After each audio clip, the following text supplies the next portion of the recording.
practice, it allows you to be mindful of what you do. And when you're mindful of things, because mostly in our lives, there are certain things that we do. We get up in the morning, we make our breakfast, make our coffee, tea, we drink that, and then if you have to go to work, you get up and go to work, take your children to school. There are things that very repetitive things that we do in life, and we are like automatic pilots. And so we just need to break that habits, and this is how we create anxieties for us, this is how we create stresses, this is how we become depressed. So we can break that cycle. And so in our teachings it's called, that this samsara, this concept of samsara, which is this circular cyclical nature that we have in our lives, and so we need to break that. So what mindfulness does is it allows you to break that habit, and so that's the benefits of it, and that's um, um, the power behind practicing mindfulness. There are a lot of research has gone into mindfulness, especially in psychology today, in psychiatry. I was recently listening to a podcast. I don't know if anybody have heard about David Richardson, one of the pioneers of in psychology. He's a psychologist, a professor in University of Madison, and he has done a lot of work in this area. He has brought a lot of monks from Tibetan who have had a lot of experience, like 35,000 hours of practices, and have scanned their brains and have done some research, randomized, controlled studies on how people's brain works when they can focus, when they practice mindfulness and meditation. And he has learned that the physiologically that we change, which we call today neuroplasticity, and our brain changes when we practice. But the key thing to that is actually doing it every day and having the discipline to do it. And you can of course get together once a year, every 6 months, like this practice. It's not very effective because we need to constantly practice in order for it to be a lifestyle. And once it hits, once it's effective, your life is become less stressful. That brings peace. And when you are not under stress, the way you do things in life become more loving, kind, ease.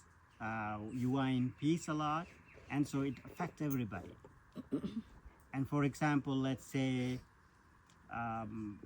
you open your bank account or your credit card and you notice uh, a a charge that you didn't spend money on, and the first thing come to your mind is you get so stressed out, you get frustrated, you pick up the phone, call the company, and you yell at a person on the other line who has no idea what's happening in your credit card or your account. You have no idea under what stress that person is and how much stresses that person actually have in her life and or him came to work today. And you're just yelling at someone, being so nasty about things, and your attitude is different, and so you're making upset yourself, and you're making somebody else's life upset. And so these are the things that we do daily. I mean, we really don't do miracles in life. We are not looking for miracles in life. What we want is when we pick up the children, when we take children to drop off to school, when we drive, letting someone into your lane and letting someone to go to a different lane. And when we are mindful that we can consciously make these efforts to make our life a little bit better, it makes the other person's life better. And so everything that we do really affect our lives. And so that's the purpose of meditation. It's not about just closing your eyes and going to a trance, because when you are in a trance, when you wake up, you are back in your real life. True. So the peace is not possible that way. So it's an active process, and I hope you will all make time for yourself to practice mindfulness? I don't know. 2 minutes, 3 minutes, 5 minutes, 7 minutes, whatever you can afford. There is no particular time. There is no particular day.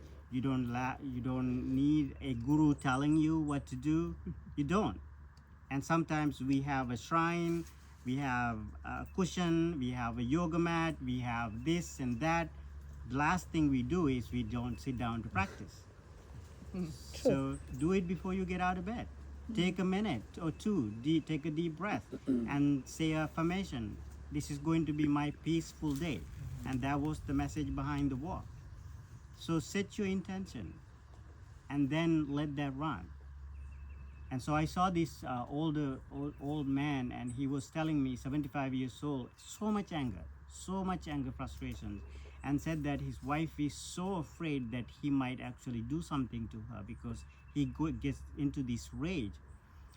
So, and I was talking to him for weeks and weeks, and I told him, I was encouraging him to change the way that he wakes up in the morning and say affirmation, prayer. And I asked him to write down the serenity prayer, say it in the morning. And wife emailed me a couple weeks ago and said that he has changed a lot. And his anger, frustration is coming down. And so it's about changing the way that we have been doing things. And in order for us to do that, we have to have the awareness. And when these things happen at home with your spouses, with your children, and take a breather and walk away and come back to it. You don't have to react to everything your monkey mind tells you. You can just let it be, let it go, and that gives you more peace of mind. So anyway, well, thank you for listening. That's my soap up for you today. So Julia asked me to tell you about walking meditation. So we all know how to walk, I hope. It's a very natural thing that we do, and we just get up and go. We hardly pay attention to it. So when we do a mindfulness walk, it's not just a walk. It's a walk with awareness. So that's the biggest difference. Otherwise, we just get up and go. We come back and sit, and we hardly pay attention to it. It's just second nature to us, and it just built into us, and our brain just have developed certain things, so we don't have to really pay attention to these things, because when it's come to survival, when you run from something, you can't just pay attention to your step. You got to run. And so certain things are given to us by nature for that purpose.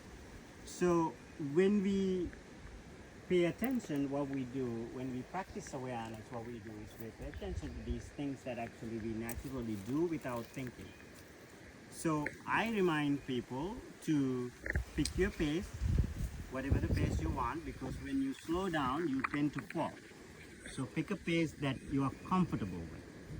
And then if you want, I would encourage you to keep your shoes on, because that provides you balance if you want to. And if you feel like if you don't want to and like to feel the earth, yes, I like to walk like that. But it just depends on you.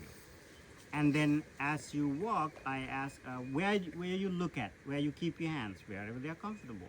And I recommend just maybe look ahead 8 feet distance, and so don't look around. It's not your stroll when you do a walking meditation. It's about having the awareness, having the peace, and knowing your body, knowing what you're doing. And this is what we are. We are constantly disconnected with our thoughts, emotions, our body, and we are always just living in, this unattached to things. So I ask people to pay attention to the movement of their feet without looking at them.